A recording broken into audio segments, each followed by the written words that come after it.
Hi, this is Pastor Chuck coming to you from another undisclosed location.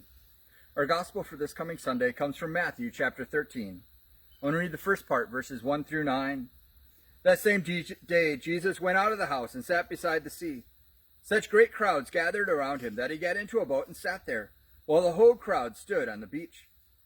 And he told them many things in parables, saying, Listen, a sower went out to sow, and as he sowed, some seeds fell on the path, and the birds came and ate them up. Other seeds fell on the rocky ground, where they did not have much soil. They sprang up quickly, since they had no depth of soil. But when the sun rose, they were scorched, and since they had no root, they withered away. Other seeds fell among the thorns, and the thorns grew up and choked them. Other seeds fell on the good soil, and brought forth grain, some 100-fold, some 60, and some 30. Let anyone with ears listen.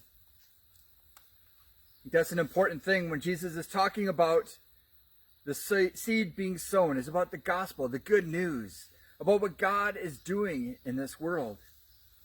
He ends the parable with anyone who has ears, listen. I think about the way that we live our lives. Are we working on preparing ourselves to be able to hear when Jesus calls? I'm sure some of you have been on a road lately. Is the corn very high there? Or you can look at the fields where farmers have prepared the fields, sometimes for generations.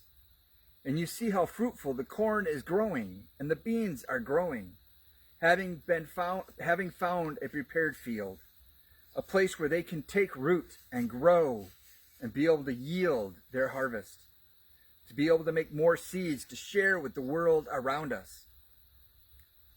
So part of Jesus' parable is to remind us, open ourselves up, find the things that are keeping us from seeing God, to be able to take our focus from ourselves and the world and the worries and to look at God.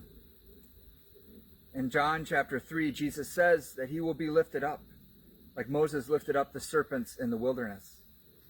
And all the people had to do was look up and see those serpents, and they would be saved.